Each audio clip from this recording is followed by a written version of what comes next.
Del Eterno vamos a tener una magnífica clase desde la República Dominicana, la tierra quisqueyana, Baruch Hashem.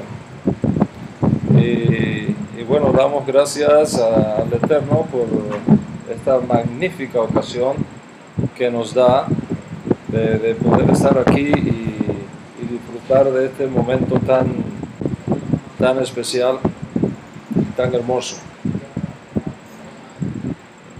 Que el cielo nos asista en la clase de hoy es nuestro deseo más ferviente.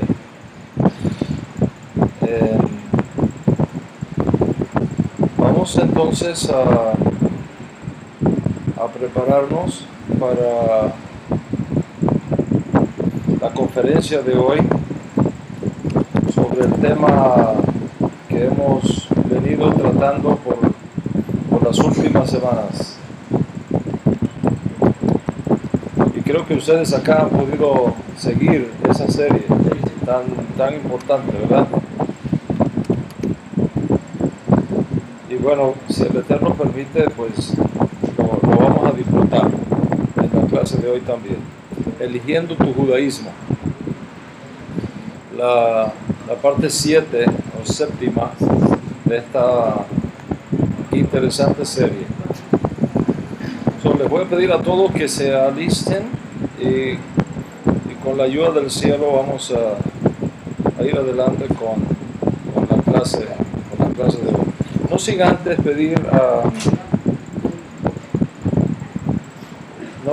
pedirte hacerle una consulta técnica aquí. ¿Habría alguna forma de levantar esto un poquito así? ¿Habría alguna manera para que haya una mejor recepción? Sí, ya veo que está arreglado el micrófono. A ver, no sé si hay alguna manera de poderlo mirar así.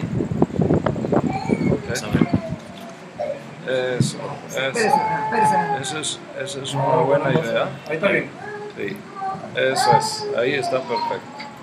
Muy bien, ahí está muchísimo mejor. En Dominicana todo se resuelve. O se le busca la vuelta. Bueno, saludos a New York, Miami, Europa, que está de pie, esperando la conferencia de hoy, y bendecimos al Eterno por esta magnífica oportunidad que nos da.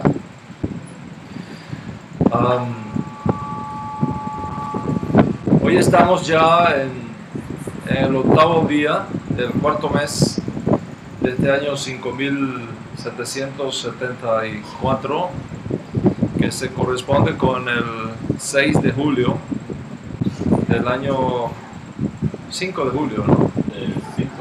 5 de julio del año 2014 secular, y vamos a entregar la séptima clase de esta serie, Eligiendo tu judaísmo. Y como he dicho en conferencias previas, es importante que si tú no has escuchado las clases anteriores, hagas todo el esfuerzo necesario por recibir esas clases y asistir a esas clases que todavía están en la librería de www.toradiario.org. Ahí las puedes seguir después y oírlas y grabarlas y rumiarlas, toda vez que lo que hemos enseñado hasta el día de hoy nos da el entorno de los informes que voy a estar compartiendo contigo en la clase de hoy. ¿Por qué estoy desarrollando esta serie ya en su séptima clase? porque nada ocurre sin razón, de una razón. Y lo que ha causado en mí la responsabilidad de hablar de este tema son varios hechos importantes.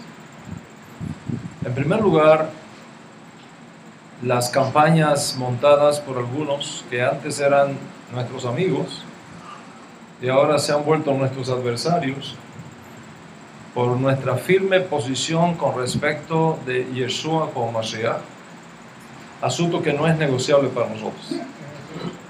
Sí, el judaísmo que nosotros enseñamos, vivimos y practicamos es judaísmo con Yeshua, no judaísmo sin Yeshua. Y debido a nuestra firme posición y defensa de Yeshua como Mashiach, y al mismo tiempo nuestra firme posición y defensa del Código Real como literatura confiable y digna de ser conocida por todos, entonces hemos sido claramente objeto de persecución virtual y videos por aquí, cosas por allá, tergiversando la información, desinformando a la gente, y eso demanda de nosotros una respuesta llena de amor, llena de cariño, porque nos mueve el amor de Mashiach dentro de nosotros, y al mismo tiempo una respuesta académica, histórica, confiable, seria, responsable.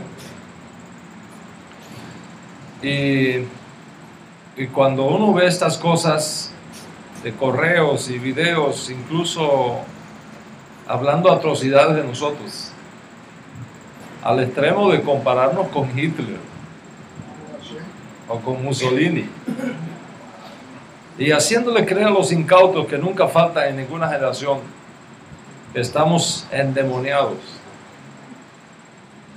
y que en nosotros opera un Ruach Tameh, un espíritu sucio, y que el judaísmo que nosotros vivimos y procesamos no sirve, que el único judaísmo auténtico es el que ellos ahora profesan sin Yeshua y sin el Código Real, y por supuesto sin nosotros, que ese es el único judaísmo que vale. Y esto requería una respuesta, y aprovechamos la ocasión para darla de tal manera que todo el mundo sepa con claridad meridiana quién es quién y qué es qué. En segundo lugar, era necesario hablar de un tema así debido al resurgimiento en Iberoamérica, en el mundo entero, pero específicamente Iberoamérica, que es el área de nuestra mayor responsabilidad cultural, de una nueva generación de comunidades emergentes que están integradas por lo que nuestro santo maestro, el maestro de justicia de Israel y del mundo, su majestad Yeshua Mashiach, llamó las ovejas perdidas de la casa de Israel. Era necesario entonces, teniendo en cuenta toda esta masa de gente nueva que está surgiendo, que tengan claro todos estos aspectos que son fundacionales en la fe. En tercer lugar, era necesario hablar del tema porque mucha gente, cuando llega al estudio profundo de las raíces hebreas, luego de descubrir, como nosotros lo creemos y lo enseñamos, que el judaísmo bíblico es la única religión del mundo que puede demostrar científica e históricamente su origen divino, no entienden por qué hay diferentes judaísmos cuando el Eterno nos entregó uno solo. Por tanto, había que explicar que aunque el judaísmo dado por Dios la primera vez por medio de Moisés es uno solo, con el paso del tiempo y debido a los factores sociales, políticos y sobre todo a las diferentes condiciones de exilio que ha experimentado nuestro pueblo y fundamentados en el hecho de que cada judío es diferente a los demás, entonces se han creado diferentes interpretaciones de ese único judaísmo. En otras palabras, el judaísmo único y monolítico que nosotros recibimos de Moshe hoy existe en diferentes formas, diferentes ritos, en diferentes tradiciones y expresiones que demuestran la pluralidad de expresiones de aquel único judaísmo. Somos un solo pueblo, no question about it. No hay que, eso es indiscutible. Somos un solo pueblo, con una sola Torah, con una sola y original revelación. Sin embargo, ese solo pueblo tiene historias distintas, desafíos diferentes, realidades únicas, dependiendo del lugar, del tiempo y las condiciones dadas en la geografía de nuestra vivencia judía. Es una sola y única Torah y un solo, único y extraordinario judaísmo original, pero con diferentes tradiciones. Y es precisamente esas diferentes tradiciones lo que, para sorpresa de muchos, es lo que nos mantiene unidos a todos los judíos del mundo, dispersos en toda la faz de la tierra. Y al mismo tiempo, debido a las diferentes circunstancias, nos hace también diferentes al resto. Y esto es lo que ha causado que hoy tengamos un solo judaísmo, pero muchas expresiones de ese judaísmo, muchos ritos, muchas tradiciones. Consecuentemente, era necesario aclarar esto. Muy importante aclararlo, porque nadie puede decir, mi judaísmo es el único que existe. Nadie puede decir, mi judaísmo es el único válido. Y mucho menos, nadie puede decir hoy día, mi judaísmo es exactamente igual al que salió de los labios de Moshe Rabbeinu hace 4.500 años atrás. No existe hoy día un judaísmo exactamente igual al que nosotros recibimos de Moshe. No existe. ¿Por qué? Porque nuestras condiciones han cambiado. Y por lo tanto hemos tenido que hacer innovaciones. Hemos tenido que hacer reformas, adaptaciones, contextualizaciones para hacer relevante nuestra fe antigua y única a las nuevas condiciones sin alterar la esencialidad del judaísmo revelado por medio de Moshe desde Sinaí. Y esos cambios explican las diferencias en términos de costumbres, en términos de prácticas y ritos que marcan la belleza pluralista del judaísmo que nosotros hemos recibido. Y eso se ve en todo. En la forma como la gente se viste, en la forma como el judío, dependiendo de su origen, tiene costumbres alimenticias que son únicas. Todo es kashrut, pero hay expresiones que son diferentes. No es lo mismo el judío en Polonia con un frío abrasador, un frío terrible a 30 grados bajo cero, que tiene que vestirse de negro y cubrirse de negro todo lo que pueda, porque el negro protege mejor del frío, al judío del Medio Oriente o al judío del Caribe, con temperaturas que rayan a veces en los 90, 100 grados centígrados. No es lo mismo. Máxime cuando 2, 3, 4, 5, 6 siglos, 10 siglos atrás no había aire acondicionado.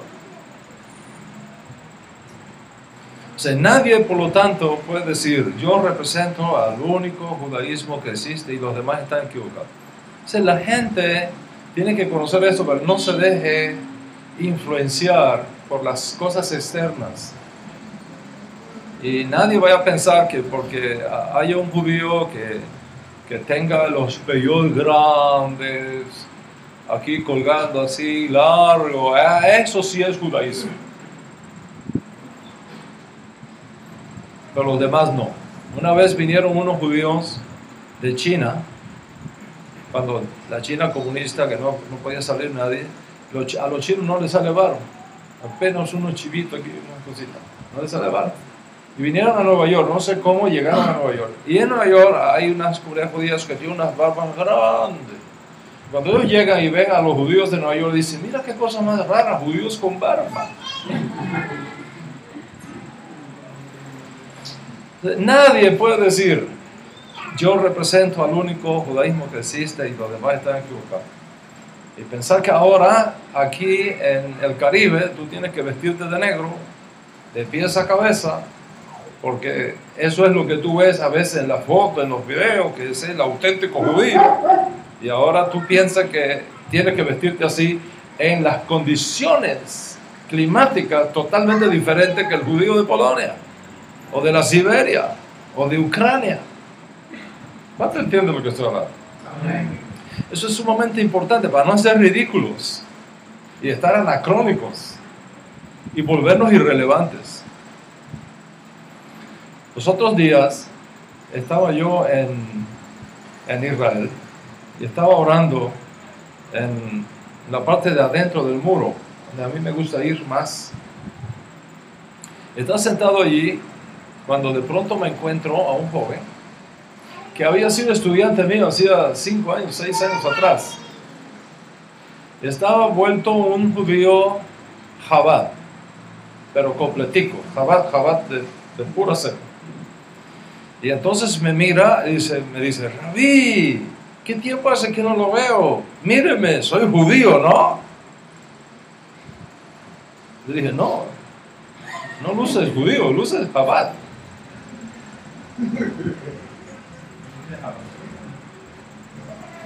Judío es una cosa que va adentro, no es por fuera. Yo te puedo, es fácil volverte judío por fuera. Si yo me paso contigo 3 meses aquí, te puedo hacer un judío por fuera fácil. Te puedo enseñar a ponerte tefilín en 10 minutos, tú sabes cómo ponerte tefilín. Y simplemente no te dejo que te peles y en 3-4 meses tienes unos pellos grandísimos. Grandísimos. ¿Eso te hace judío? ¿Y sigues robando en tus negocios? ¿Sigues engañando? ¿Sigues maltratando a tu mujer? ¿Sigues sin pagarle a tus hijos la subvención mensual que la ley te demanda? ¿Sigues mintiendo? ¿Sigues albergando odio en tu corazón? ¿Rechazo hacia los demás? ¿Qué es lo que te hace judío?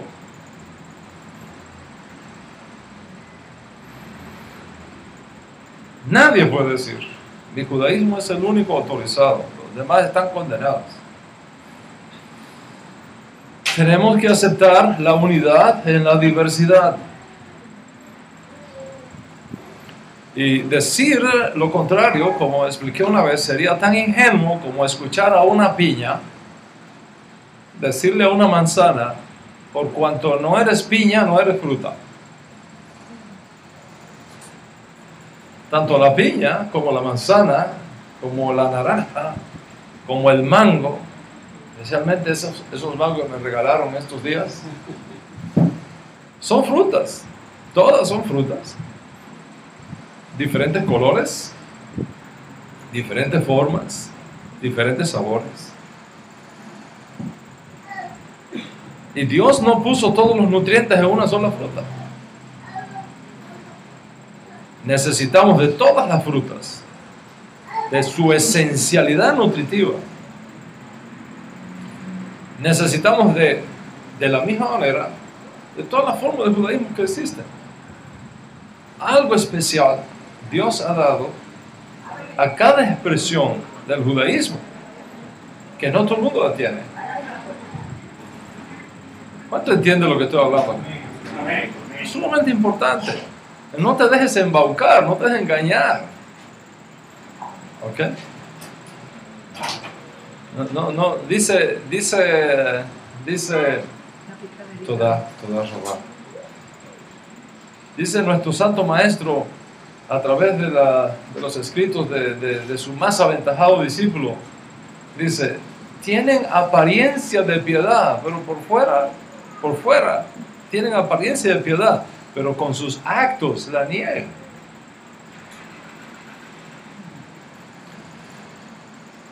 Entonces, en esa variedad, todos nos nutrimos y nos reforzamos. Por ejemplo,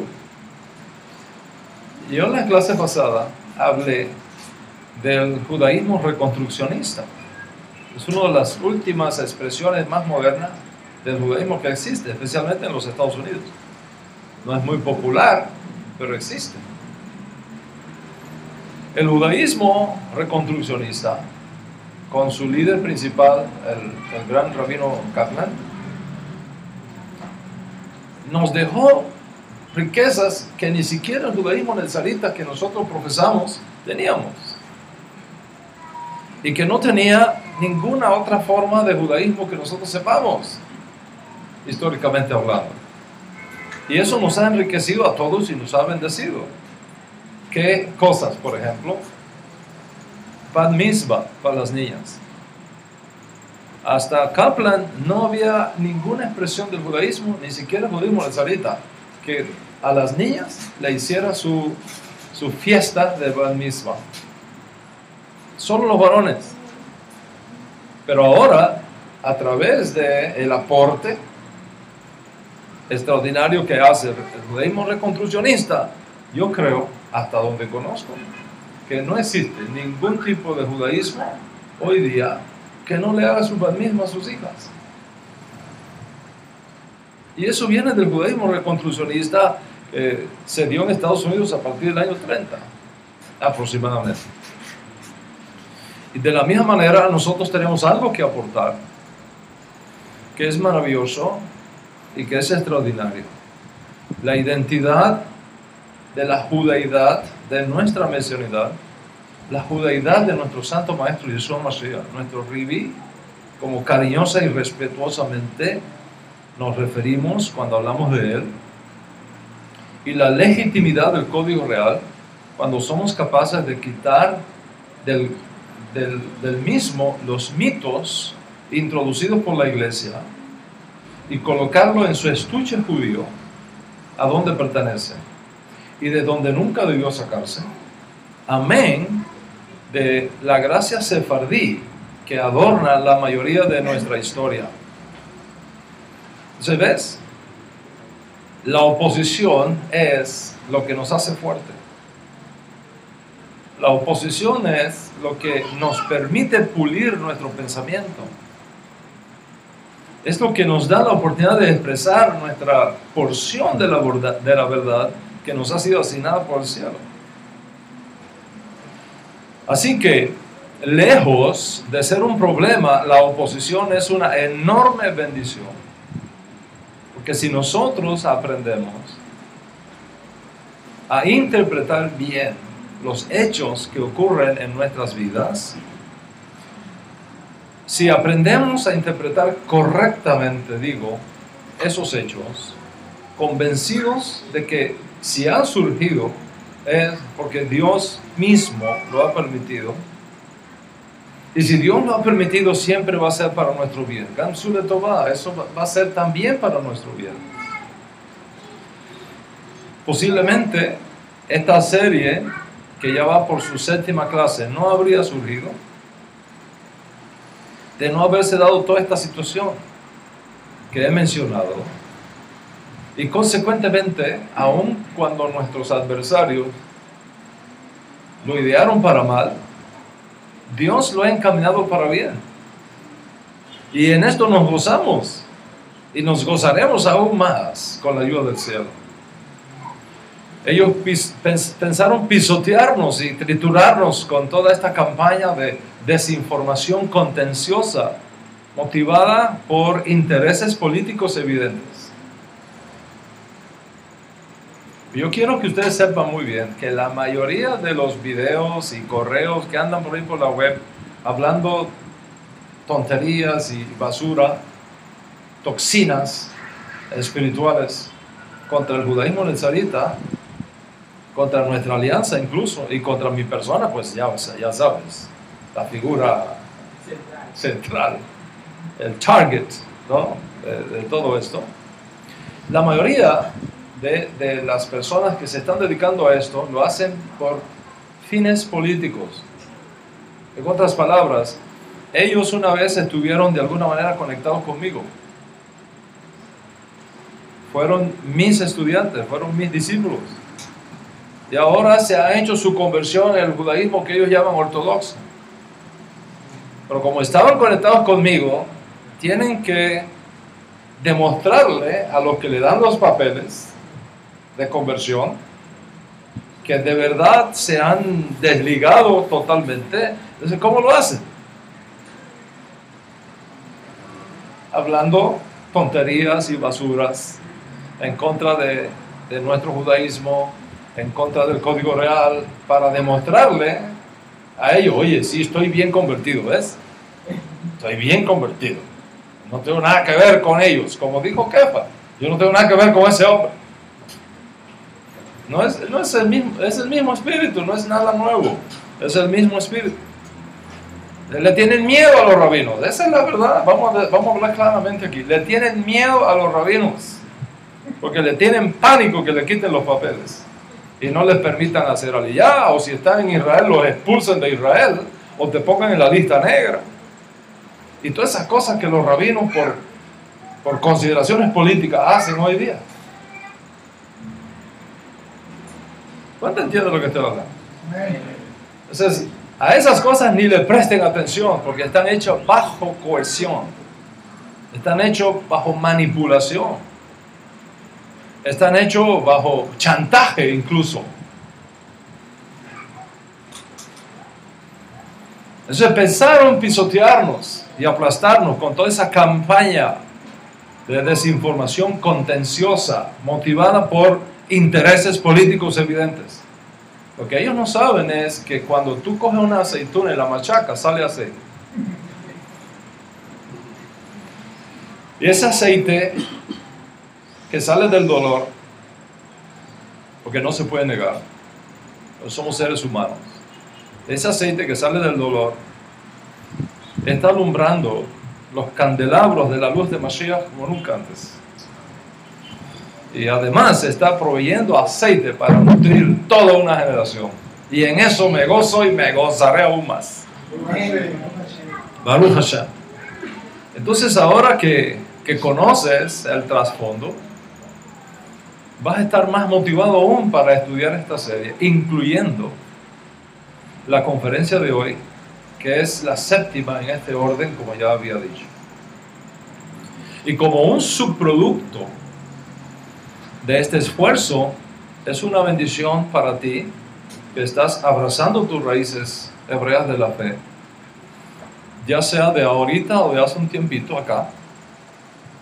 Es una bendición para ti con todos los descubrimientos históricos, teológicos, culturales que el cielo te ha enviado, porque esta serie que se está desarrollando te permite que tengas la mejor información posible para que hagas la mejor decisión con respecto a qué escuela de pensamiento o qué tipo de judaísmo elegir para expresar de forma apropiada tu nueva identidad judía, ya sea como uno que retorna o uno que decide ser judío por elección.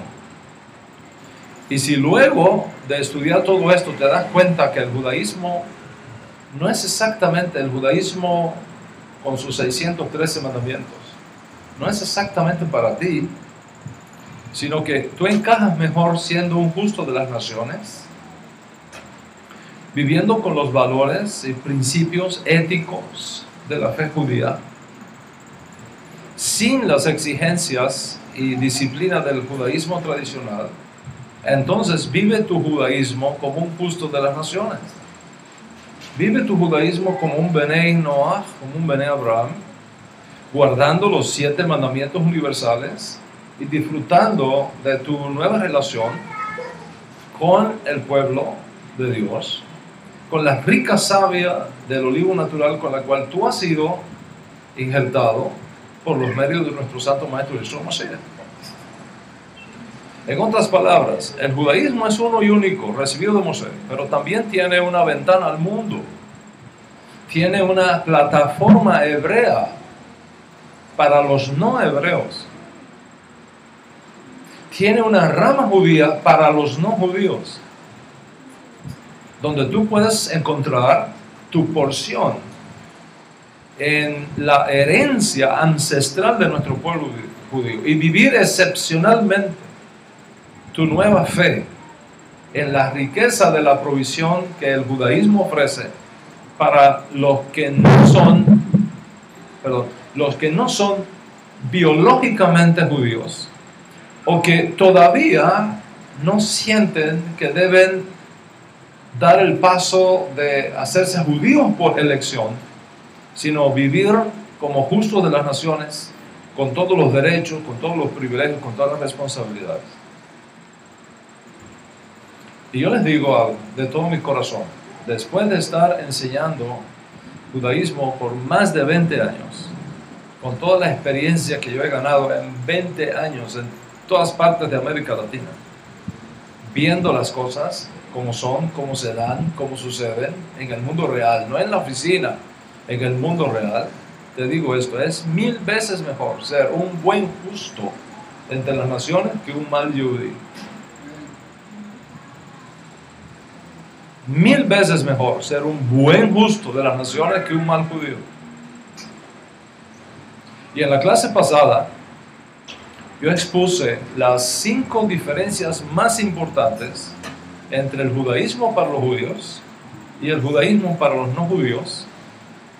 Los no judíos que han abandonado su idolatría y se han convertido al Dios de Israel sin llegar aún a la decisión de hacerse judíos y vivir como judíos, sino como tzadikim de las naciones. Y estas 5 señales del pacto que estudiamos fueron, ¿recuerdan? El Shabbat. ¿Eh? ¿Qué más? El Brit Milá, el pacto de la circuncisión. El Talit, ¿qué más? El Tzitzit, la Mezuzá. Esos son. ¿Ok?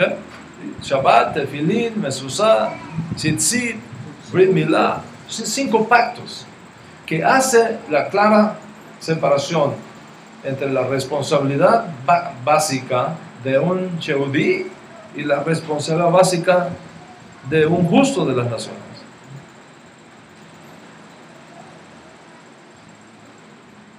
Yo dije también que si un justo de las naciones en un momento determinado de su vida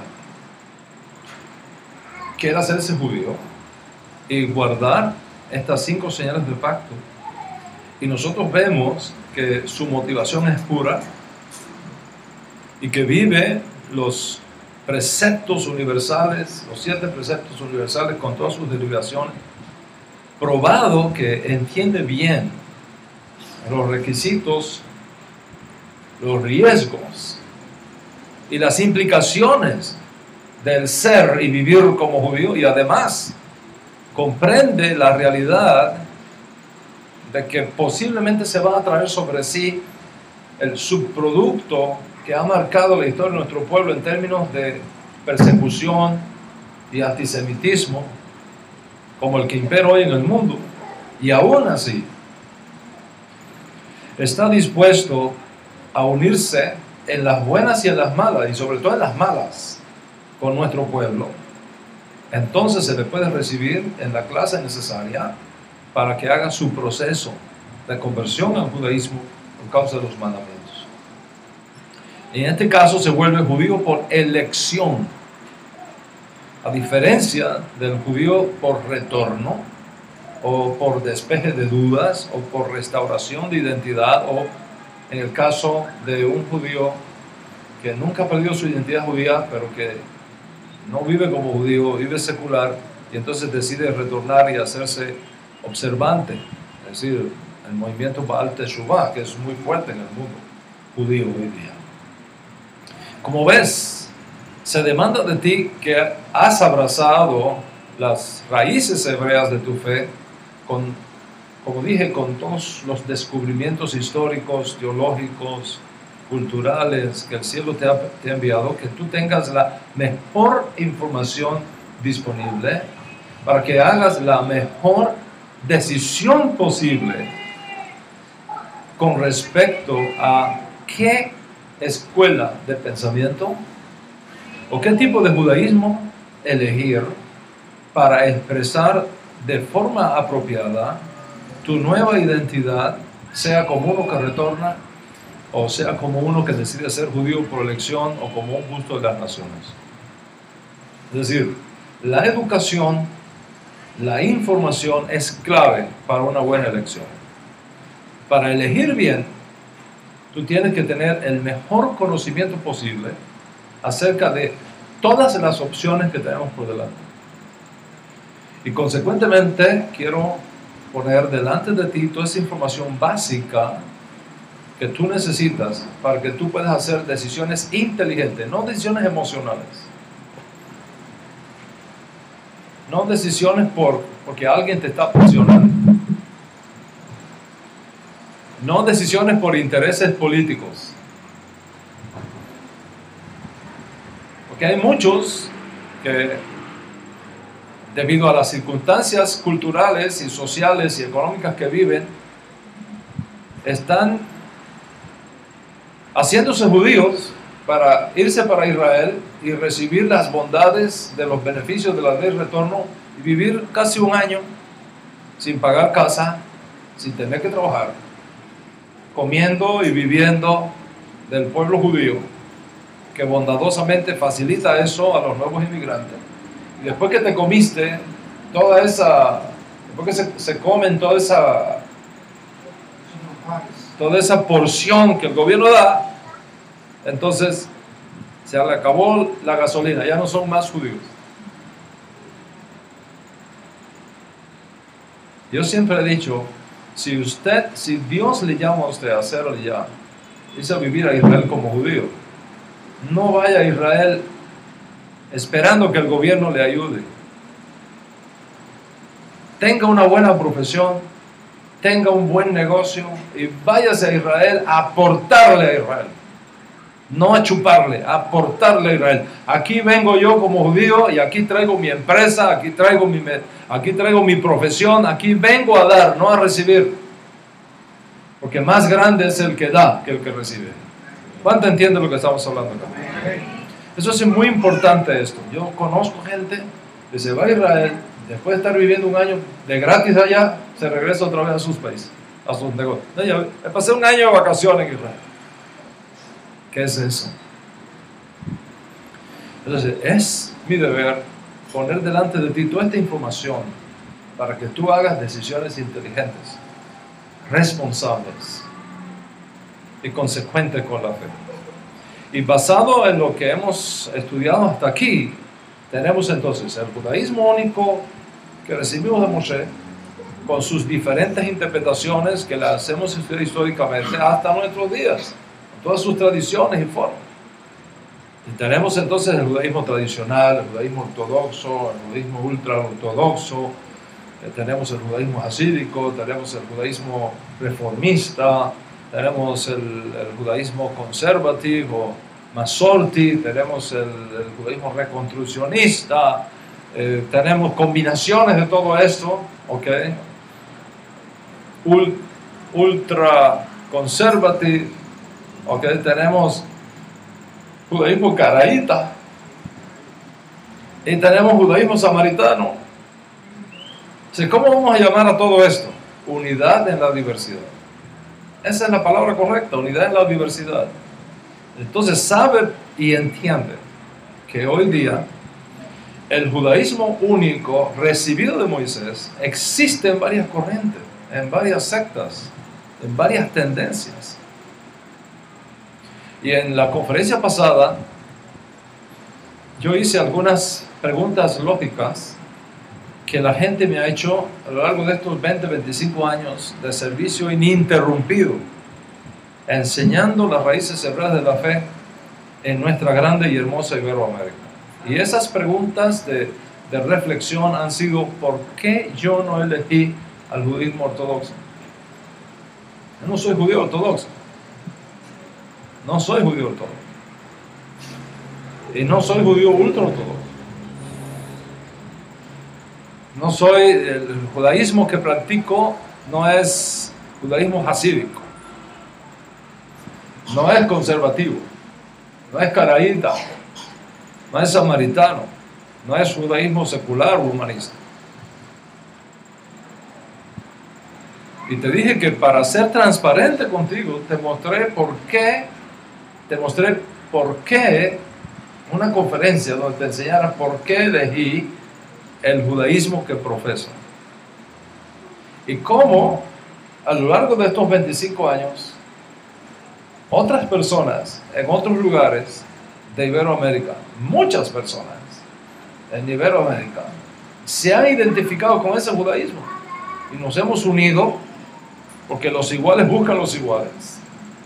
Nos hemos unido para formar una alianza internacional que existe desde Europa hasta la Argentina. Y de la cual ustedes aquí son parte de ella. Baruch Hashem. O sea, yo te dije que para ser transparente contigo te iba a mostrar por qué elegí este judaísmo. Y con la mira, y no los otros. ¿Ok? Y con la mira de establecer una respuesta lógica, académica, inteligente, razonable a esta elección, primero es necesario identificar ese judaísmo que he elegido para mí.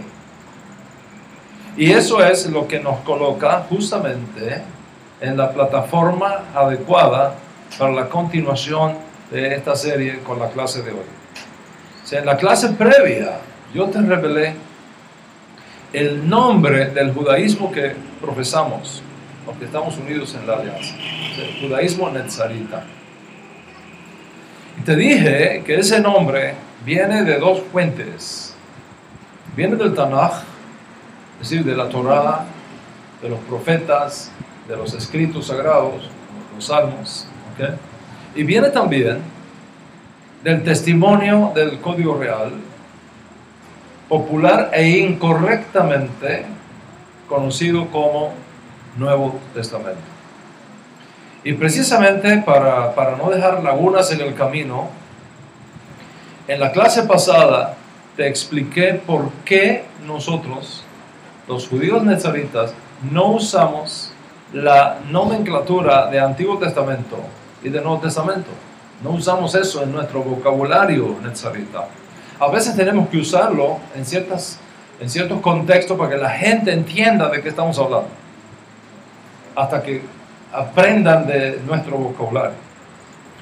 Y expuse con bastante cuidado la falacia de la teología del reemplazo y la ineficacia de la teología de la transferencia como híbridos antisemitas que no tienen ningún fundamento y que no tienen ningún futuro, y que poco a poco la gente pensante, la gente intelectual de América Latina y del mundo está cada vez más descubriendo las debilidades y las falsedades de esas teologías. Y expliqué también los 10 legados que nuestro santo maestro, el maestro de justicia de Israel del mundo, su majestad Yeshua Mashiach, nos entregó y que constituye la plataforma ideológica de nuestro judaísmo. Y es importante que ustedes, en esta comunidad específicamente donde me encuentro en este momento, así como en el resto de las comunidades de nuestra alianza, sobre las cuales el Eterno me ha colocado como líder espiritual, es importante que cada uno de ustedes conozca ese legado, se identifique con él y lo haga prosperar en su vida, en su casa, en su comunidad, en su ciudad, en su país y en todo el mundo. Y me vi en la necesidad de enseñar sobre todo esto como un paréntesis para explicarte por qué elegí para mí lo que llamamos judaísmo netzarita, y que es el tema que nos va a ocupar específicamente, por la ayuda del Eterno, en la conferencia de hoy. En otras palabras, cuando tú oyes y miras y estudias los 10 legados de Yeshua, como se explicaron en la clase pasada, podrás comenzar a vislumbrar la grandeza y la belleza del judaísmo netzarita. Bien, he dicho, y lo voy a repetir, que el nombre Netzarim viene del Tanaj. Tanaj es un acrónimo de Torah, Nevi'im, Ketuvim. ¿Okay? Y viene también del testimonio de los sagrados escritos que llamamos código real. Le llamamos código real por dos razones. Primero, porque está escrito en códigos. No es lo mismo el estilo literario de Meir, misnaico, al estilo literario de Yohanan, que está escrito a nivel sod o místico. Son totalmente diferentes. ¿Okay? Es decir, el código real está lleno de códigos que uno tiene que conocerlo para poder navegar en el mundo del código real, un mundo donde hay diferentes autores, diferentes circunstancias, diferentes momentos, diferentes entornos, y que tú tienes que conocerlo para que sepas, como se dice en América Latina, bregar con eso y moverte en esas aguas. Por eso se llama código en primer lugar. Y en segundo lugar, real, porque viene de la realeza de la casa de Israel. Viene de la realeza de la casa de David. Por eso es que en hebreo, nuestro texto Receptus tiene un nombre. Azofeja Malputi Lebei David. El código real de la casa de David.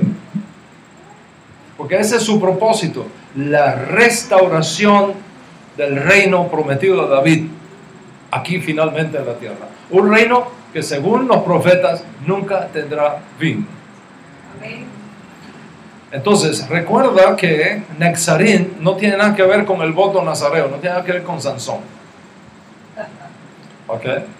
Y recuerda también que Netzarim no tiene nada que ver con una denominación cristiana que lleva el nombre de los nazarenos. ¿Ok? Dos cosas totalmente diferentes. Te expliqué que aunque magnesia y gimnasia se parecen, no tiene nada que ver la una con la otra. Veamos entonces, además de los 10 legados de Yeshua, algunos textos que comiencen a arrojarte luz de por qué llamamos a nuestro judaísmo netzarita. Y esto es extremadamente importante. Y cada uno de los miembros de nuestras comunidades debe conocer esto y conocerlo bien. El testimonio que nos da el código real. Vamos a ir al cuarto Masoreta, el cuarto libro del código real.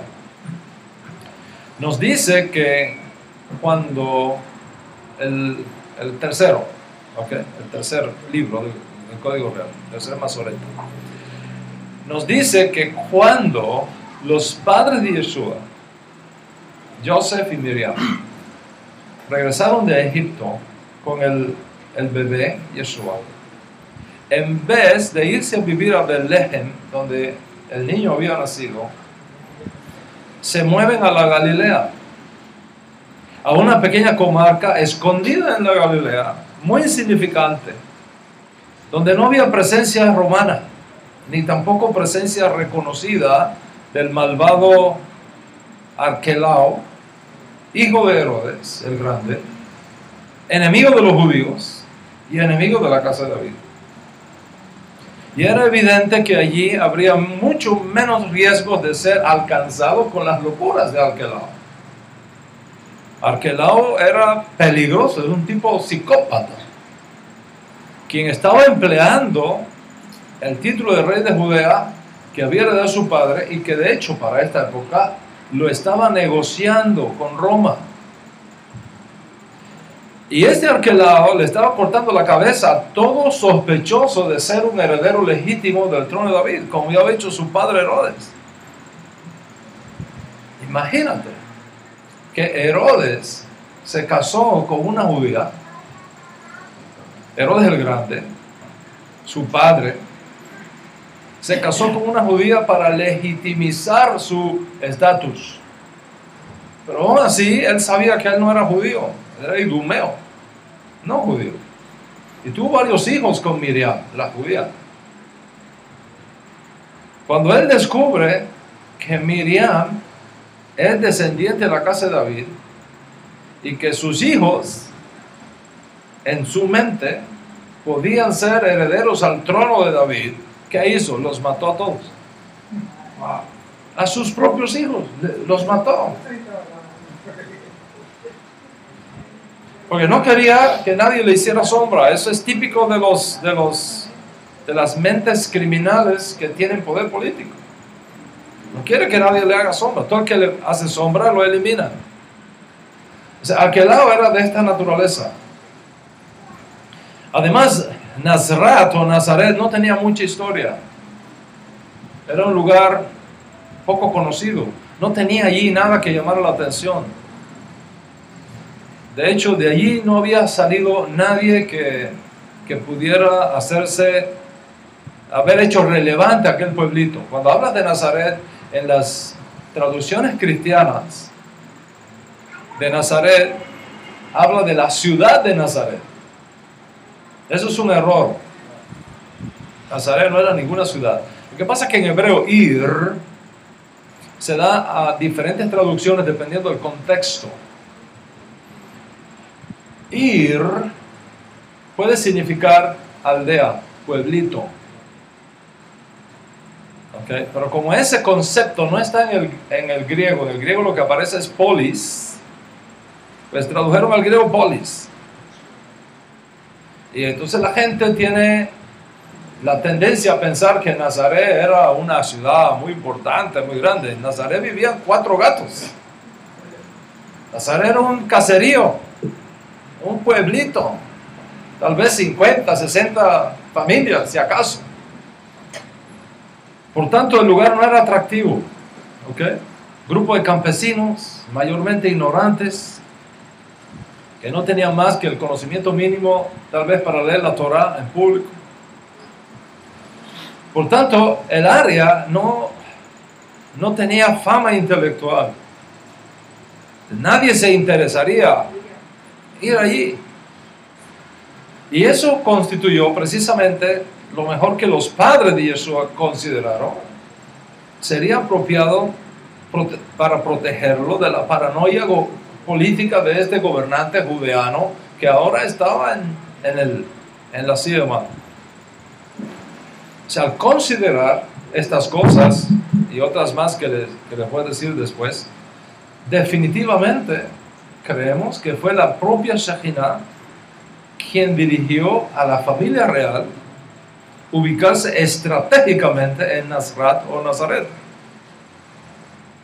Y por otro lado, recuerda que antiguamente era costumbre identificar a las personas importantes no por el apellido. El apellido es una invención relativamente moderna, sino más bien por el nombre de su padre o por el lugar donde nació o donde fue conocido. Así, por ejemplo, nosotros tenemos que el rabino Nachman, nieto del Baal Shem Tov, se conoce más como Nachman de Breslov. ¿Por qué? Porque está haciendo referencia a esa ciudad rusa de Breslov o Breslev, donde se dice que él nació. De la misma manera, como Yeshua se crió en la aldea de Nazaret o Nazaret, se le conoce como Yeshua min Nazrat o Yeshua de Nazaret. O sea, el judaísmo nazarita tiene que ver con el judaísmo que vivió, con el judaísmo que practicó y con el judaísmo que enseñó Yeshua min Nazrat. Y esto es muy significativo para nosotros. Piensa en esto. Si Yeshua nació realmente en Betlehem, helenizado Belén, No, olvídate, Belén es helenización, es Betlehem. Casa del pan.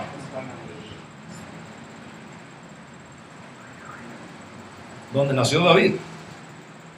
Según la tradición, David nació en Betlehem. Si Yeshua nació en Betlehem, ¿por qué no lo conocemos como Yeshua mi Betlehem? ¿Por qué no? ¿Por qué no se le conoció, por ejemplo, como Yeshua mi Galil? O Yeshua el Galileo, siendo que la mayor parte de su vida tuvo lugar en esa región, en esa provincia norteña de Israel. ¿O por qué no se le llamó Yeshua de Kefarnahum, donde desarrolló la mayor parte de su trabajo público de forma oficial?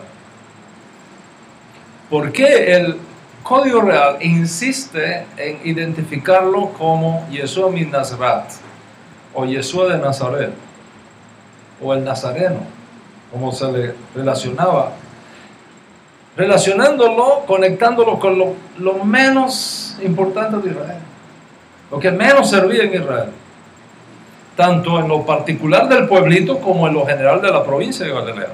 Vamos a aprender un poco de esto colocándole el contexto. Nosotros sabemos de la discusión que hubo con respecto a Yeshua en Jerusalén.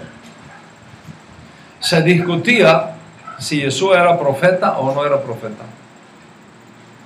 Y al enterarse que era de la Galilea, un líder le dice a otro: escudriña y ve que de la Galilea nunca se ha levantado ningún profeta.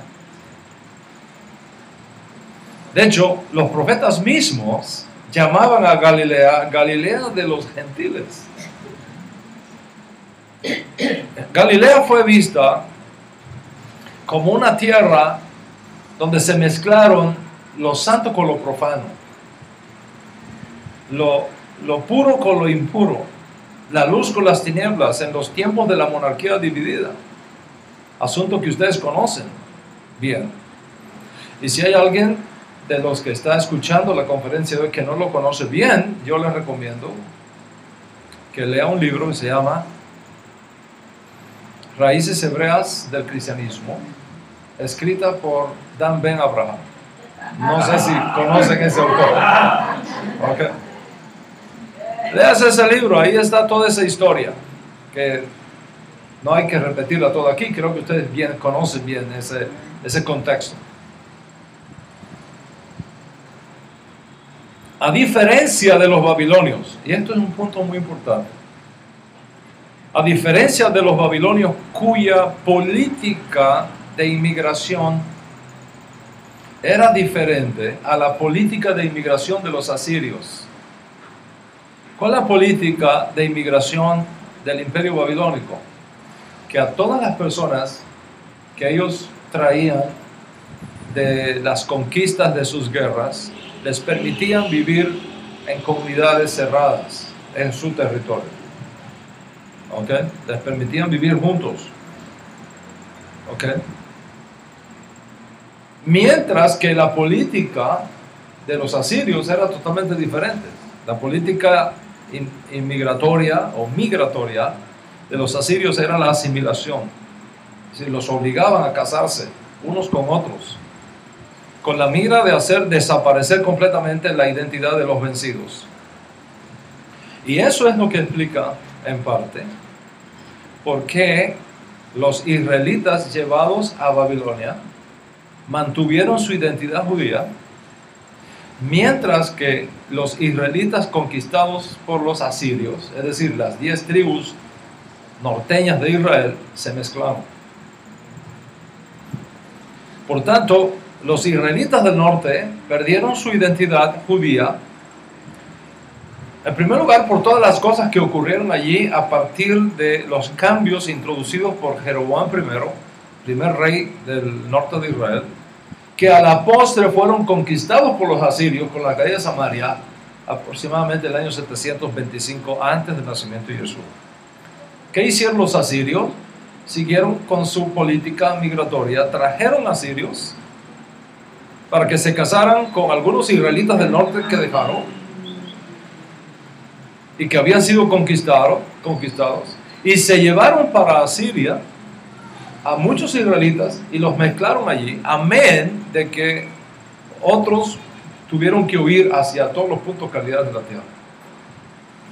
Entonces, con los cambios religiosos introducidos en esa área, primero por Jeroboam y luego por la imposición asiria, con la traída incluso de sacerdotes asirios para desarrollar cultos paganos en el área, etc., el Israel del norte, dejando ya de ser una monarquía y ubicado en la Galilea, vino a ser una región gentil. Eran vistos más como gentiles y criadores de puercos que cualquier otra cosa.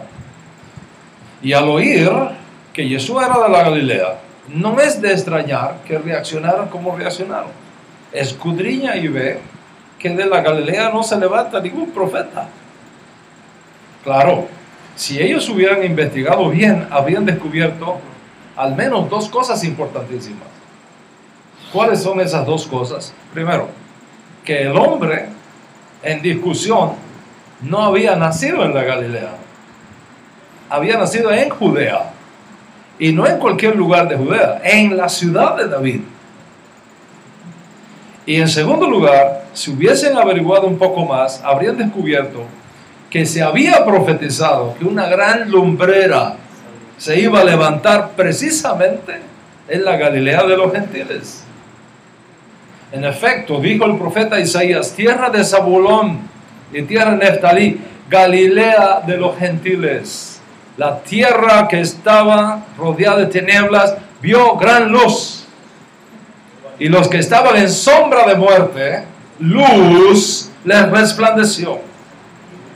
Estaba profetizado entonces que allí donde las tinieblas del paganismo se introdujeron en Israel, una gran luz iba a aparecer. Esa luz que se vio en Génesis capítulo 1 y que fue luego escondida para el tiempo futuro. Esa luz que procede del alma de aquel que dijo, yo la luz he venido al mundo para que todo el que habita en tinieblas sea iluminado. Esa luz que salió de la Neshama de aquel que dijo, yo soy la luz del mundo y el que me sigue no andará en tinieblas. Ve entonces la relación entre Galilea de los gentiles, una región de sombra de muerte, y la profecía de Isaías diciendo, el día vendrá cuando allí va a levantarse, Dios va a levantar allí una gran luz. Y Jesús ahora en esa misma región diciendo, yo soy la luz. Es decir, ¿cuál es el mensaje? Yo soy esa luz profetizada por Isaías. En esta región de sombra de muerte está apareciendo esta luz. ¿Cuántos comienzan a hacer sus conexiones mentales en tu GPS profético? En tu GPS profético. El Código Real nos da más información. Al comienzo mismo del servicio a Dios iniciado por Yeshua, un judío le dice a otro amigo judío, hemos hallado al Mesías, del cual habló Moisés y los profetas, Yeshua mi Nazrat, Yeshua de Nazaret. ¿Cómo reaccionó ese otro discípulo? De Nazaret puede salir algo bueno. Vea la mala fama que tenía Nazaret. Ahora piensa en esto. Toda esa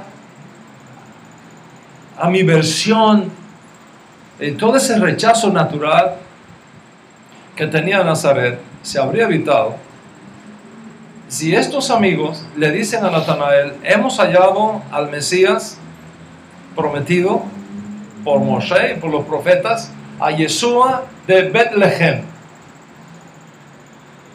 Si hubiesen dicho de Betlehem, todos los problemas se habrían evitado. Sin embargo, dijeron Yeshua mi Nazrat, con todos los riesgos que eso implicaba. ¿Por qué lo hicieron? Yo creo que ya muchos de ustedes comienzan a intuir por qué. Ya vamos a ver eso más adelante con la ayuda del Eterno. Espero que esto que acabo de decirte te vaya indicando por qué llamamos a nuestro judaísmo nazareno y no judaísmo galileo o judaísmo betlegiano. Okay. El Código Real nos da más informes. Un día el maestro visitó la región cercana a Decápolis, la región oriental del imperio en aquella zona, en esa provincia. Las famosas 10 ciudades gentiles que estaban bajo la jurisdicción de uno de los descendientes de Herodes el Grande y que ahora, según el historiador Plinio el Viejo, conocemos todos los nombres de esas ciudades. Una de esas ciudades era Gadara. Y un hombre por esa zona, nos dice el Código Real, estaba sufriendo de enajenación mental, producto de la influencia que ejercía sobre él una legión de demonios, de Sheidim, que le estaban controlando la mente y la conducta.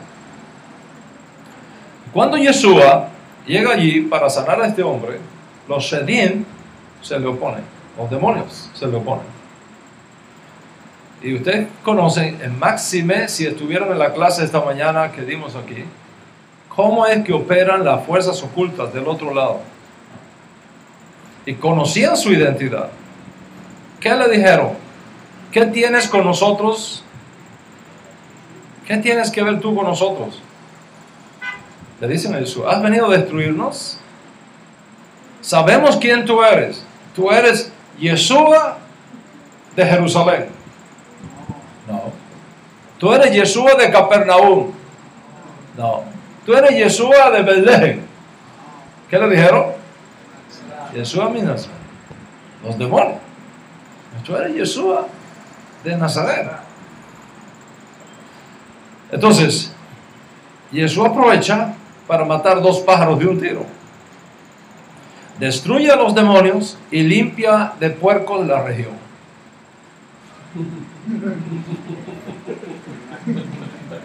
Ahora la pregunta es, ¿por qué los demonios no lo identificaron como Mashiach ben David o como Mashiach ben Lehem, sino específicamente como Yeshua mi Nazaret?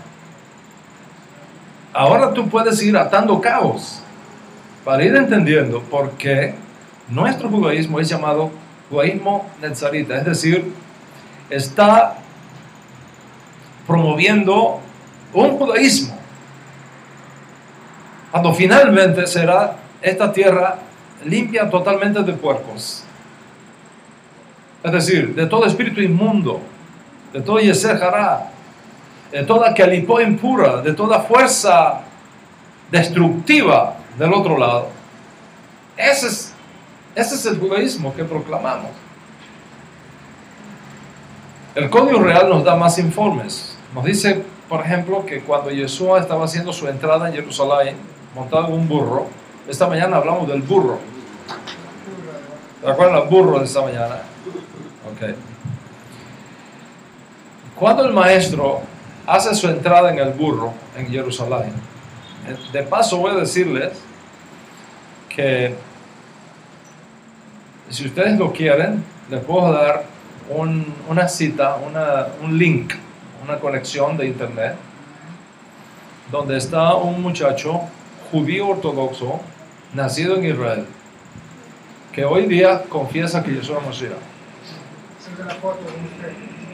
Okay. Hoy día confiesa que Yeshua es Mashiach. Y todo se inicia en él cuando alguien le regaló un código real. Cuando él empieza a leer, le vinieron preguntas a la mente. Pero una de las preguntas que más le llamó la atención es la profecía de Isaías, del profeta Zacarías, que dice, tu rey viene a ti montado en un burro. Entonces, él va al rabino. Él es judío ortodoxo de Israel. Nunca conoció cristianismo en su vida. no sabe nada de esto. Llega donde está su rabino, dice, rabino, tengo algunas preguntas que hacer. Sí, claro. Estoy un poco confundido con esta profecía de Zacarías capítulo 9. ¿Y qué es lo que te confunde? Que dice que el rey Mesías va a entrar a Jerusalén en un burro. Eso está bien para la época aquella, pero hoy día, cuando yo veo Jerusalén moderna, que no hay forma que nadie entre en un burro a Jerusalén, porque se lo llevan, los carros se lo llevan, los buses se lo llevan, es un mundo moderno totalmente. ¿Cómo va a venir el Mesías montado en un burro? Si es imposible que pueda venir a Jerusalén montado en un burro. Entonces, ¿dónde está el Mesías nuestro? Entonces, él dice que el rabino se queda pensando y dice, no, mira, ¿sabes qué pasa? Que la palabra burro en hebreo es jamor. Jamor quiere decir algo que está atado a lo material. Entonces, de alguna forma material, va a entrar el Mesías a Jerusalén. Dice, esa pregunta no me quedó clara. Esa respuesta, dice, no me quedó clara. ¿Sí, verdad? Ok. Dice, esa pregunta no me quedó clara. Yo me quedé con esa duda. ¿Cómo va a ser el Mesías? Va a entrar en un burro en Jerusalén. Hasta que alguien me entrega el código real. Y yo leo por primera vez en mi vida que un hombre, un judío llamado Jesús, entró en un burro a Jerusalén. Yo, espérate un momento. ¿No será este el Mesías? El resto es historia. Hoy día él es un defensor de Yeshua en Israel. Cuando Yeshua, eso es, cuenta toda la historia ahí, es un muchacho joven, tal vez unos 30 años, de nuestra generación. Ok. So, si después me pregunta, le puedo dar el link para que puedan escuchar todo el testimonio. Es muy bonito. Sale una foto suya con él. Sale una foto suya con él en la página. Bueno, es interesante. Ah, es así, está en la página web. Está en la página web, lo pueden mirar ahí. Lo pueden mirar ahí. Él lo mandó a ese link por todos los Facebook. ¿Ya lo pasaron? Sí. Ok, ahí, por ahí está. Okay. Esa foto que está ahí no es exactamente la de él, es de otro discípulo. Okay. Bueno, pero ahí van a ver la historia como él la cuenta. El caso es que cuando el maestro entra en Jerusalén en un burro, la gente comienza a proclamarlo el Mesías.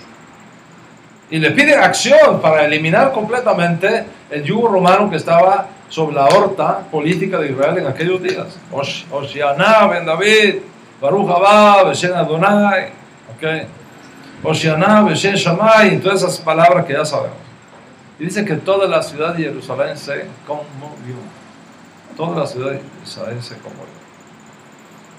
Por cierto, un día estaba hablando de esta profecía con un amigo judío y la respuesta de él fue, bueno, ¿cuántos judíos no subieron a Jerusalén en aquellos días montados en un burro? Entonces, ¿qué te hace pensar que era el Mesías? Y mi respuesta fue muy simple. Digo, ninguno conmovió a Jerusalén.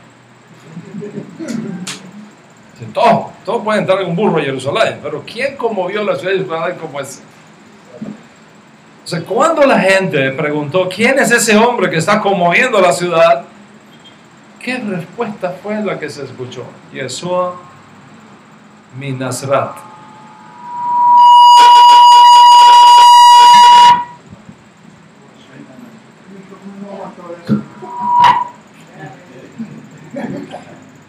Too much power. Ok.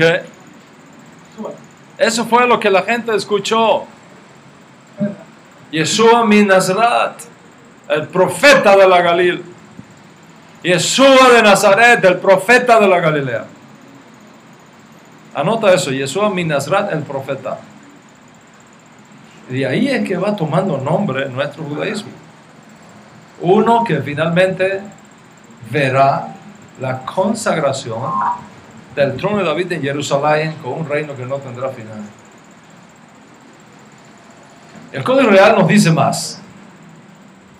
Cuando fueron a arrestar al maestro, los líderes religiosos que compraban sus títulos de Roma en aquellos días, tuvieron que alquilar mercenarios romanos y pagarles para que fueran a arrestarlo. Ellos buscaban a un hombre que tendría que ser identificado por Yehuda, porque no lo conocían. Y al encontrarse con un grupo de judíos en la zona de búsqueda, Yeshua mismo les sale al encuentro y les dice: ¿a quién buscan? Y la respuesta de ellos es: a Yeshua mi Nazaret, a Yeshua de Nazaret. Y en eso llega Yehuda y lo besa, y bueno, ya sabemos el resto de la historia. Vea cómo de forma consistente se identifica a Yeshua con el título de Nazaret, de Nazaret. Por eso es que llamamos a nuestro judaísmo nazarita. Para que sepas alrededor de qué figura, para que sepas alrededor de qué enseñanzas, y para que sepas alrededor de qué legado gira nuestro judaísmo. El Código Real nos da más información. Nos dice que cuando lo clavaron en el madero, Pilatos, que era el procurador romano en aquellos días, ordenó que sobre su cabeza se colocara un título escrito en las 3 lenguas. Recuerden que era Pesaj, y los judíos venían de todas partes del imperio a santificar Pesaj en Jerusalén. Cuando el templo está en pie, Pesaj no se puede hacer en otro lugar que no sea en Jerusalén. Había judíos de todas partes del mundo ahí. All right. Entonces, él ordena que ese título sea colocado encima de la cabeza de Yeshua en las 3 lenguas que se hablaban en el exilio: el hebreo, el latín y el griego, en ese orden: hebreo, latín y griego. ¿Qué decían esas enigmáticas letras? Yeshua mi Nazaret, Yeshua de Nazaret, el rey de los judíos. Entonces, ¿por qué hasta el propio Pilato, enemigo de los judíos, es movido a identificar a Yeshua con Nazaret? Porque eso es lo que se lo conocía, eso es lo que se hablaba, eso es lo que estaba en la boca de la gente. El Código Real nos dice más todavía. Cuando los apóstoles enseñaban y predicaban, tanto en el templo como en las sinagogas, como en las casas, al mencionar a Yeshua, siempre lo relacionaban con Nazaret. Siempre lo relacionaban con Nazaret. En efecto, después de la desaparición temporal del Ribi, sus estudiantes continuaban identificándolo como Yeshua mi Nazaret. Eso está documentado en el Código Real, Memorias, capítulo 4, capítulo 10, por todos lados. Yeshua de Nazaret es la piedra reprobada. Sepan que en el nombre de Yeshua de Nazaret, siempre, Yeshua mi Nazaret, Yeshua mi Nazaret. Es más, el Código Real nos da un informe extraordinario, donde pasados varios años, unos 10 años después escuche esto, 10 años después de la desaparición física temporal de nuestro Santo Maestro, cuando el rabino Shaul de Tarso está llevando el judaísmo a los gentiles, las autoridades judías de aquellos días lo acusaron ante un tribunal romano. Seriamente lo acusaron. ¿Ok? Dice: hemos hallado, se juntaron contra el rabino Shaul y lo acusaron de que era una plaga. Es más, cuando Shaul está en esa defensa, tuvo que escucharlo de sus propios hermanos judíos, la acusación. ¿Cuál fue la acusación que presentaron? Hemos hallado que este hombre, rabino Shaul, este hombre es una plaga. Sí, como que las cosas no han cambiado de la época de Pablo ahora, ¿no? Este hombre es una plaga, promotor de altercados entre todos los judíos del mundo. Y ahora dice: cabecilla de la secta de los Netzarim. 10 años después, cabecilla de la secta de los Netzarim, cabeza, líder. de la secta judía, los Netzarim. Entonces, observa que desde el mismo comienzo del servicio del Maestro, él fue identificado como Yeshua min Nazaret. Observa que después de su desaparición temporal, sus estudiantes le siguen llamando Yeshua min Nazaret. Observa que los judíos lo siguen identificando con Yeshua min Nazaret.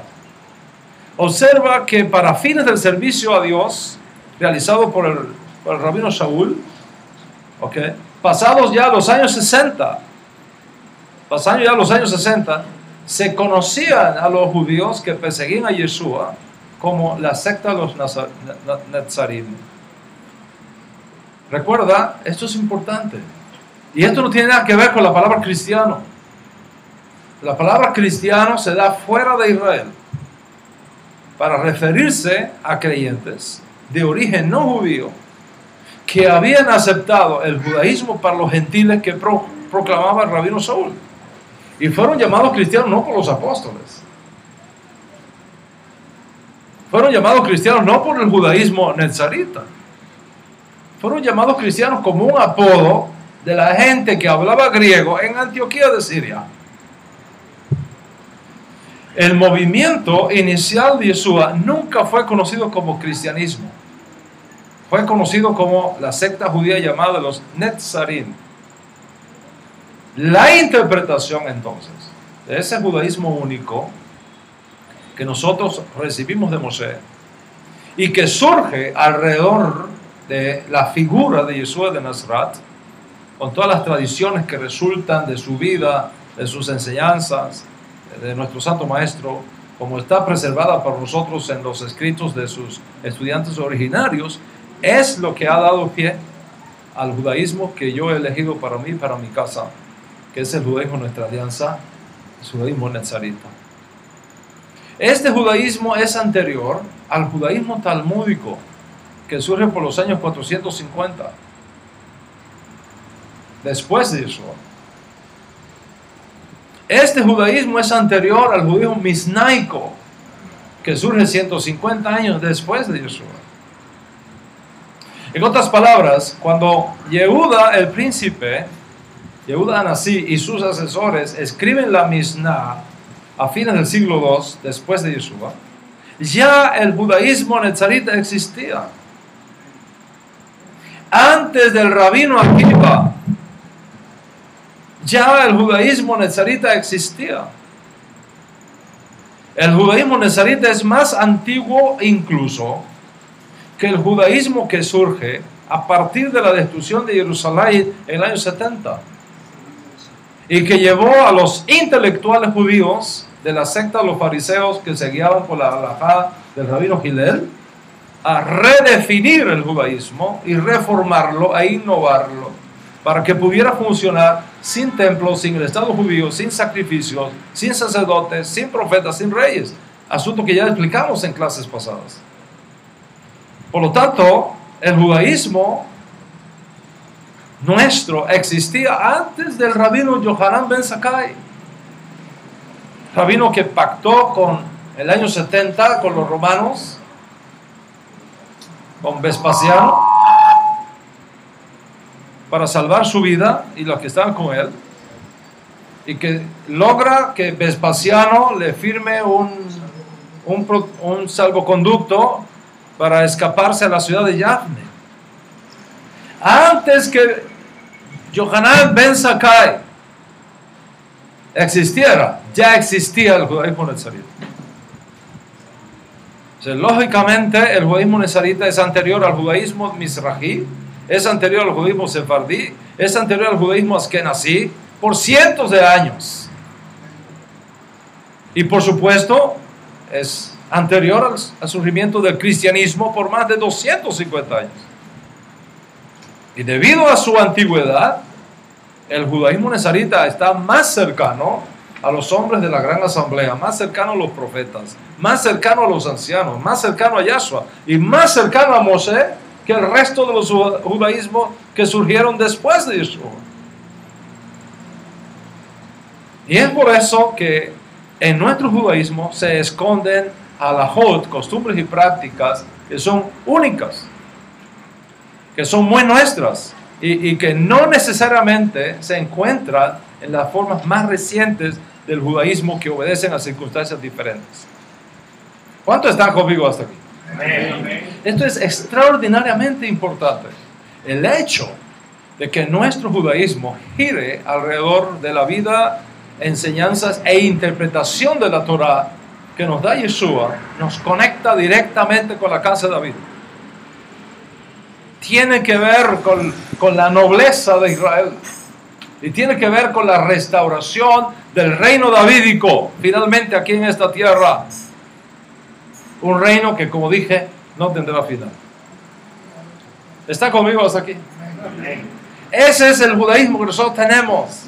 Miren su grandeza, su belleza, su riqueza, de la cual tenemos que sentirnos felices, orgullosos, identificados totalmente.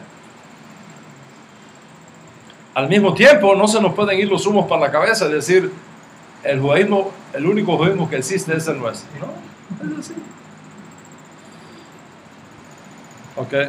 Hay un rabino de la época misnaica que dijo esto: cuando tú sales a la calle, debes de llevar 2 papeles en tu bolsillo derecho y en tu bolsillo izquierdo. Cuando te sientes que todo está mal, que tienes un día malo, ¿quién no ha tenido un día malo, verdad? Un día que todo se te enreda, todo está enredado. ¿No ha tenido usted un día de esos? Y un día que dice, mejor ni salir a la calle, todo lo que toco se daña. Mejor ni hablo hoy no, el masal no está para mí. Cuando eso te pase, saca ese papel del bolsillo para que leas, el mundo entero fue hecho para mí. Y eso te va a alegrar, te va a fortalecer.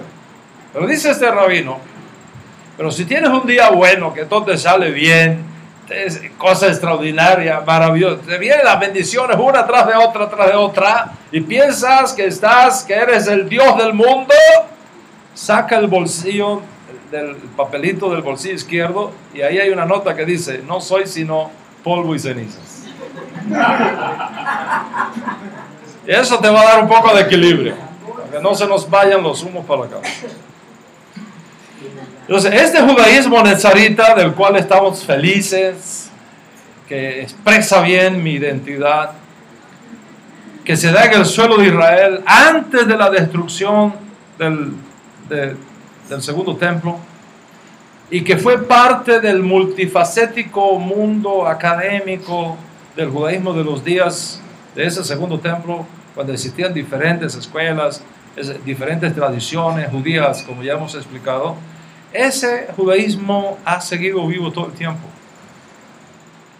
En ocasiones visible, en ocasiones, hay que decir, la mayor parte de nuestro tiempo, debido a las persecuciones y los asesinatos de nuestros líderes, en la clandestinidad. Pero ese judaísmo nunca dejó de ser.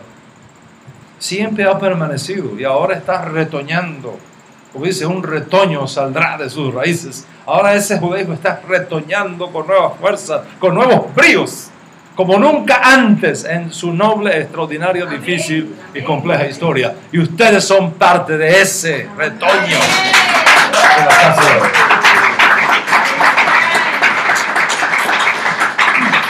Quiero decirte que cuando Yeshua fue retirado de nosotros temporalmente, Él no nombró ningún sucesor. Nos dejó su legado, su inspiración, nos dejó su neshama, nos dejó su espíritu. Y sus estudiantes originarios formaron todo un cuerpo de autoridad halágica bajo su autoridad. La autoridad de Yeshua, quien los había ordenado, quien les había concedido la esmijá, quien les había dicho, ustedes tienen toda mi autoridad para decidir qué se permite y qué no se permite. Y cuando ustedes se junten para resolver cualquier asunto halágico, aunque sea solamente 2 o 3, yo voy a estar ahí en medio de ustedes hasta que termine esta edad presente. Y es importante que tú sepas quiénes fueron esos líderes extraordinarios, luminarias, que forman parte de nuestra historia noble, magnífica, gloriosa, que está ligada a Yeshua el más extraordinario de todos los judíos que ha conocido Israel. El judío que ha hecho popular a Dios en el mundo, que es nuestro honor y es nuestra gran satisfacción. Pero nuestro tiempo por hoy ha terminado. En nuestra próxima clase, con la ayuda del Eterno, les voy a mencionar quiénes fueron esas luminarias que formaron parte de esta historia hasta que el Eterno te la ha puesto en tus manos, como un legado extraordinario. En otras palabras, a nosotros hoy día se nos ha entregado esa antorcha y es nuestra responsabilidad seguirla encendiendo hasta que el mundo entero se llene del conocimiento y de la luz de nuestro Santo Maestro Yeshua Mashiach. Y es por eso que estamos aquí, es por eso que sufrimos oprobios y superamos obstáculos, porque la Neshama de Mashiach está en nosotros. Amén. Pues su presencia nos acompaña cada día. Y no tenemos que ir a un sepulcro a rezarle, porque la muerte no pudo retenerlo. Amén. Y Él vive y vive para siempre. Amén. Ese es nuestro Ribi. Y a Él seguimos y sus enseñanzas proclamamos y llenaremos al mundo entero de su honor y de su luz. Amén. Con la bendición del cielo. Amén. Y con el concurso de todos los hombres y mujeres que el Eterno está levantando en estos días, reconociendo esta gran verdad. Amén. Bendecidos sois ustedes, a quien Hashem les ha mostrado este secreto, porque nadie puede venir a mí si el Padre no lo trae. Amén. Y a que a mí viene, yo lo echo fuera. Ese es el gran mensaje. Y Jesús dijo, si yo fuera levantado, a todos atraeré a mí mismo. A todos voy a traer a mí mismo. Si yo fuera levantado. No solamente hablando de la forma que iba a morir, en el sentido pashat, sino en otro sentido más extraordinario todavía. El día que yo sea enseñado al mundo como lo que realmente yo soy.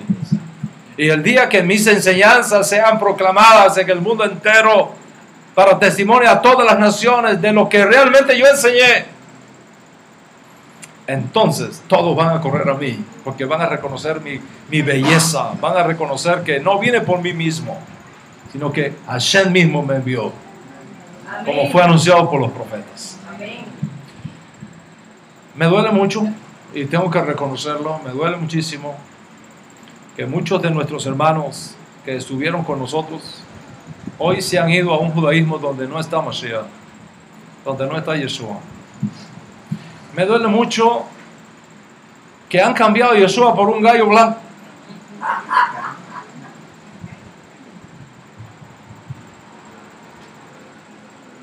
En Yom Kippur, sacando un gallito blanco y dándole vuelta en la cabeza, buscando expiación con la sangre de una gallina.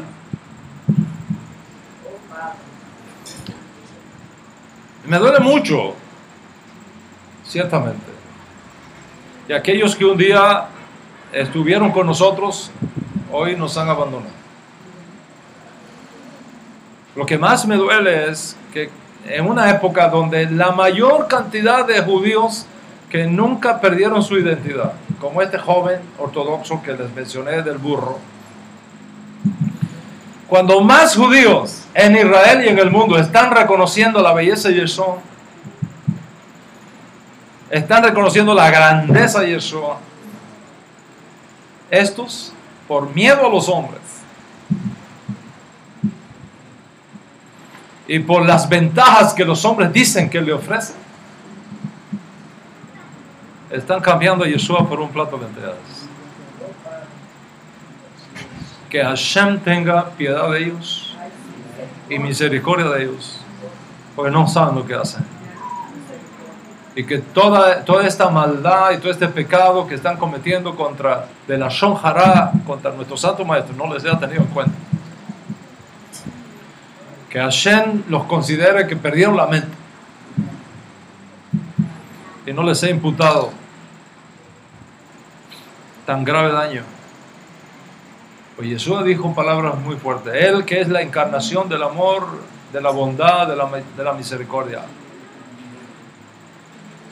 dijo estas palabras muy fuertes. El que me niega a mí en esta generación perversa, midá que no es midá, yo le voy a negar delante de mi Padre que está en los cielos. Pero dijo más, dijo, el que haga tropezar a uno de estos pequeños que creen en mí, sacando todos estos videos de confusión, de hacer tropiezo a los demás, como este último que han sacado por ahí de que Yeshua murió como un rasha porque le pusieron una piedra grande. Imagínate tú, le pusieron una piedra grande, y que el Talmud que dice que a los rasha se le ponía una piedra grande. No he conocido un anacronismo ni una estupidez académica histórica más grande que eso. Y hay incautos que se creen esas cosas, cuentos de hadas. El Talmud también dice que cuando un hombre muere a la mitad de sus días es porque es un rasha. Así que vamos a decir, le vamos a aplicar eso que fue dicho en el siglo V al Arizal, que murió jovencito, o se lo vamos a aplicar al Rabí Nachman. Vamos a decir que el Rabí Nachman de Breslo es un rasha porque murió a la edad corta de 30 y tantos años. ¿Eso es académico? ¿Eso es histórico? ¡Qué vergüenza! Y qué tristeza. Que Hashem tenga piedad de esas almas y no les sea tomado en cuenta tan grave pecado.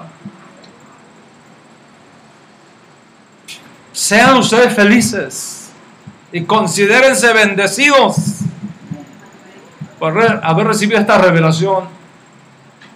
Sean consecuentes con ellas. Cuiden esa gran perla que les ha sido dada. Cuídenla como un tesoro grande. Y no negocien a Yeshua por nada, mucho menos por las prebendas falsas de los hombres. Paz sea sobre ustedes y paz sea sobre todo Israel, ahora y siempre. Amén y amén.